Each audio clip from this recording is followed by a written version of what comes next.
first grade friends, it's me, Mrs. Campbell. We're continuing to celebrate If You Give a First Grader Book by sharing our favorite books. And today I have two favorite books I'm going to share with you. One is Ada Twist Scientist, and then the other is Ada Twist Big Project Book for Stellar Scientists. So first I'm going to go ahead and read the picture book to you. Ada Twist Scientist. Here's the author who wrote the words and the illustrator who drew the pictures. So that if you enjoy this book, you can get it for yourself. All of the first grade teachers are going to read books from this series this week. Ada Twist Scientist. I find the title on the title page, and then I find the same information, the author who wrote the words and the illustrator who drew the pictures. Ada Marie, said not a word till the day she turned 3. She bounced in her crib and looked all around, observing the world, but not making a sound. She learned how to climb and made her big break, with a trail of chaos left in her wake. She ran through the day, chasing each sound inside, and didn't slow down till she conked out at night. Her parents were frazzled, but tried not to freak, as Ada grew bigger and still did not speak. Clearly young Ada, with lots in her head, would have something to say when it ought to be said. That's just what happened when Ada turned 3. She tore through the house on a fact-finding spree and climbed up the clock just as high as she could. Her parents yelled, "Stop!" as all good parents would. Ada's chin quivered, but she did not cry. She took a deep breath and she simply asked, "Why?" Why does it tick and why does it talk? Why don't we call it a granddaughter clock? Why are there pointy things stuck to a rose? Why are there hairs up inside of your nose? She started with why, and then what, how, and when. By bedtime, she came back to why once again. She drifted to sleep as her dazed parents smiled at the curious thoughts of their curious child, who wanted to know what the world was about. They kissed her and whispered, "You'll figure it out." Her parents kept up with their high-flying kid, whose questions and chaos both grew as she did. Even Miss Greer found her hands were quite full when young Ada's chaos wreaked havoc at school.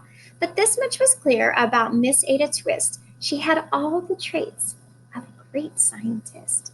Do you too, first graders? Ada was busy that first day of spring, testing the sounds that make mockingbirds sing, when a horrible stench racked her right in the nose, a pungent aroma that curled up her toes. "Zoe!" said Ada, which got her to thinking, "What is the source of that terrible stinking? How does a nose know when there's something to smell? And does it still stink if there's no nose to tell?" She rattled off questions and tapped on her chin. She'd start at the start, where she ought to begin. A mystery, a riddle, a puzzle, a quest. This was the moment that Ada loved best. Ada did research to learn all she could of smelling and smells, both the stinky and good. One hypothesis Ada thought could be true: the terrible stink came from Dad's cabbage stew. She tested and tested, but soon Ada knew it was time to come up with hypothesis 2. "Then Zowie, the stink stunk again just like that? Hypothesis 2, it's caused by the cat." The cat couldn't make such a stink on its own. It needed perfume and some fancy cologne. So young Ada tested. The test was a flop. She started again, but her parents yelled, "Stop!" Ada Marie, to the thinking chair now by the time we count 3. "Enough," said her mother. "That's it," said her dad. Her parents were frustrated, frazzled, and mad. "Why?" Ada questioned. Her mother said, "No." "What?" Ada queried. Her father said, "Go. You've ruined our supper. You've made the cat stink. Enough with your questions. Now sit here and think." She looked at her parents. Her heart turned to goo. Poor Ada Twist didn't know what to do. She sat all alone by herself in the hall, and Ada once more could say nothing at all. So Ada sat, and she sat, and she sat. She thought about science and Stu and the cat, and how her experiments made such a big mess. Does it have to be so? Is this part of the success? Are messes a problem? And while she was thinking, what was the source of that terrible stinking? Ada Marie did what scientists do. She asked a small question, and then she asked two. And each of those led her to three questions more, and some of those questions resulted in four. As Ada got thinking, she really dug in. She scribbled her questions and tapped on her chin. She started at why, and then what, how, and when. At the end of the hall, she reached why once again. Her parents calmed down and they came back to talk. They looked at the hallway and just had to gawk. No patch of bare paint could be seen on the wall. The thinking chair now was the great thinking hall. They watched their young daughter and sighed as they did. What would they do with this curious kid who wanted to know what the world was about? They smiled and whispered, figure it out. And that's what they did, because that's what you do when your kid has a passion and heart that is true. They remade the world. Now they're all in the act of helping young Ada sort fiction from fact. She asked lots of questions. How could she resist? It's all in the heart of a young scientist. Is your heart filled with questions too, young scientist? And as far as that smell, what can Ada Twist do but learn all she can with her friends in grade 2? Will they discover the stink that curls toes? Well, that is the question.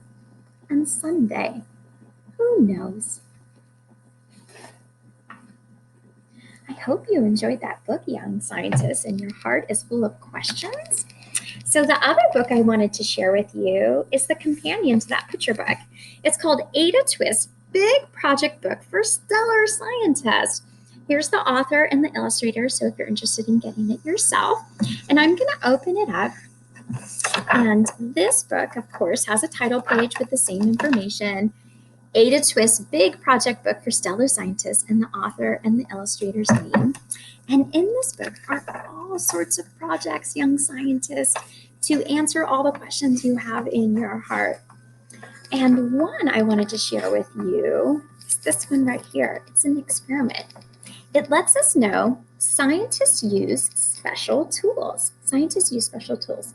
It says, scopes are tools that let scientists look at things more clearly. Telescopes show us large things that are very far away. Scientists, this is a telescope right here. Helps you see things far away, like if you're an astronomer and you want to look at the stars. Microscopes show us very small things that are close to us. Here's a microscope right here. So maybe if you're a biologist and you want to look at microorganisms, you would use a microscope, looking at very small things. Periscopes let submarines look around above the water.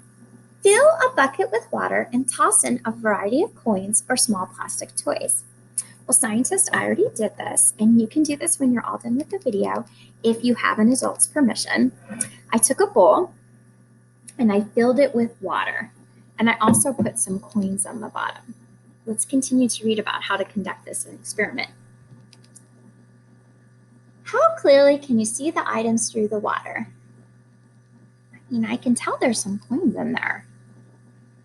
Water is often difficult to see through because its surface reflects light and distorts the view. That's true. It is reflecting light and distorting the view a little bit. It's hard to see the details on the coins.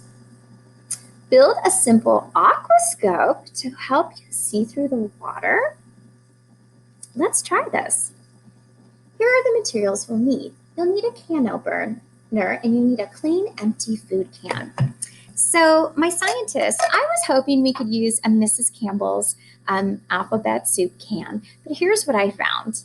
I'm a scientist too, so I had to experiment a little bit. These cans do not work very well. One side you can open, but the other side you cannot. So you'll need an adult to find a can for you, and you'll need to open the top and the bottom. Unfortunately, a Mrs. Campbell's soup can doesn't work for this. Here's the kind of cans that do. You'll need a much bigger can, Here's some tomato sauce we had at our house. And usually the bigger cans, you're able to open the top as well as the bottom. That's what you'll need. Okay, so a little bit of a bigger can to open the top and the bottom. Right? And then you also need plastic wrap. There's some plastic wrap I have right here. It's just from Target. It says we will also need some rubber bands. I just have one rubber band right here. Okay. So you'll need to have an adult do this with you. You'll need to take a bowl, fill it with water. I put some coins in there. And then you can see for yourself that the light does distort your view, so it's hard to see the details in the coins. So then you'll need to get a can about this size, have an adult help you open the top and the bottom. Then you'll need some saran wrap, plastic wrap, and then a rubber band. Let's read the directions so that we know the steps we need to take to make our own aquascope. Using a can opener, carefully remove the bottom of the empty can. Remember, you'll need an adult to help you with that. Put the can on one end of a flat surface like a table. I've done it here. Cut a piece of plastic wrap. Okay, I'm going to go ahead and do that now, scientists. I'm just going to take some plastic wrap. I'm going to take a section off. Okay. Let's read the next direction. Place the plastic wrap over the top of the can. That's what I'm doing right now. The next direction is smooth the plastic wrap down over the can. Make sure to keep the plastic wrap wrinkle-free. I just did that. Next step is secure the plastic wrap with rubber bands. So you want to make sure the top of your plastic wrap is smooth. Okay, no wrinkles, okay? That's what the rubber band helps you with. All right, it says to use, press the aquascope into the surface of the water. Look through the can to view the contents of the bucket. For me, it's a bowl. So now I can take the side with the plastic wrap, and I need my own scope. Remember, a scope helps you see things better, scientists. So you go ahead and you just put the part with the plastic down in the water, and then it magnifies what you have in your bowl. Scientists, have fun. Being like Ada Twist, you can go ahead and, with the help of an adult, make your own scope, an aquascope, so that you can see things and discover new things. In your heart, you all have lots of questions, and you can be a scientist, just like Ada Twist. Have fun experimenting, scientists.